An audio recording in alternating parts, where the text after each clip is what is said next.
kawan-kawan, selamat datang kembali di Jajan Hukum. Salam literasi dan salam penegakan hukum. Apakah dinasti politik diperbolehkan? Sobat Jajan Pemilu, pada dasarnya demokrasi merupakan konsep pemerintahan dari, oleh, dan untuk rakyat. Implikasi dari dianutnya demokrasi adalah suatu negara menyelenggarakan pemilihan umum atau pemilu. Pemilu merupakan mekanisme dalam memilih orang yang dianggap cocok untuk mengisi suatu jabatan. Pemilu adalah momen di mana rakyat memberikan hak suara pada kandidat yang menurutnya pantas untuk mewakili mereka di kursi pemerintahan. Pemilu di Indonesia sebagai negara demokrasi terbesar ketiga di dunia, Indonesia tentunya menyelenggarakan pemilu.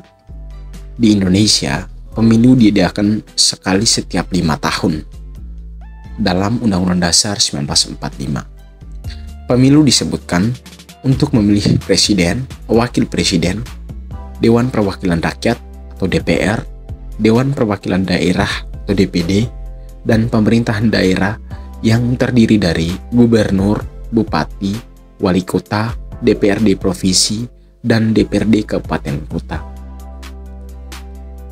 Kendati rutin menyelenggarakan pemilu setiap 5 tahun sekali, muncul sebuah fenomena menarik yang membuat kita mempertanyakan seberapa demokratiskah negara kita. Seringkali banyak kandidat pemilu yang berasal dari latar belakang keluarga yang pernah atau sedang menjabat baik di bidang eksekutif maupun yudikatif. Alih-alih melahirkan pemimpin baru, pemilu seolah-olah merupakan proses pengalihan jabatan dari bapak ke anak, dari mertua ke menantu, dari suami ke istri, dan sebagainya. Keluarga yang mayoritas anggotanya duduk di pemerintahan itu disebut sebagai dinasti politik. Apakah di Indonesia politik dinasti dilarang? Dinasti politik pernah dilarang di Indonesia.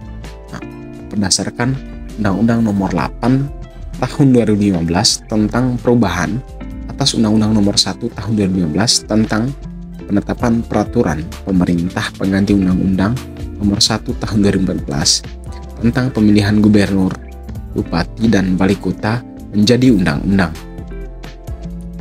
Dalam pasal 7 huruf R Undang-undang tersebut dikatakan bahwa calon kepala daerah tidak diperbolehkan memiliki konflik kepentingan dengan petahana.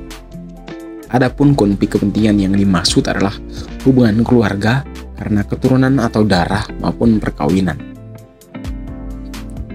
Tak bertahan lama, ketentuan tersebut dibatalkan oleh Mahkamah Konstitusi lewat putusan MK nomor 33/PUU /13/2015.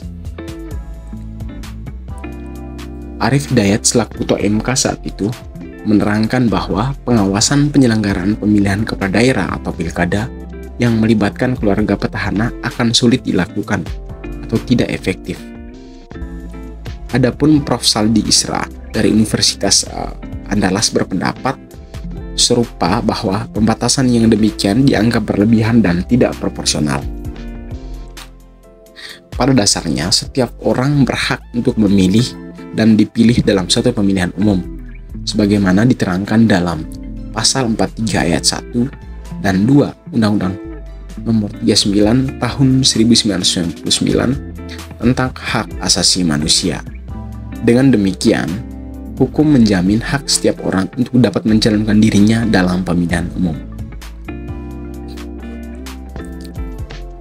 Dapat disimpulkan, tidak ada lagi ketentuan yang melarang dinasti politik setelah pasal 7 huruf R Undang-Undang Nomor 8 Tahun 2015 yang sudah dibatalkan oleh MK. Meskipun tidak dilarang, hendaknya masyarakat tetap berpegang teguh pada rasionalitas dan pertimbangan yang matang dalam memberikan hak suaranya. Karena nasib Indonesia ke depan bergantung pada pilihan yang kita buat saat ini. Sekiranya kita menjadi pemilih yang cerdas dalam memilih pemimpin kita. Nasib bangsa ini ditentukan oleh kita semua. Sekian dari saya, salam literasi dan salam penegakan hukum.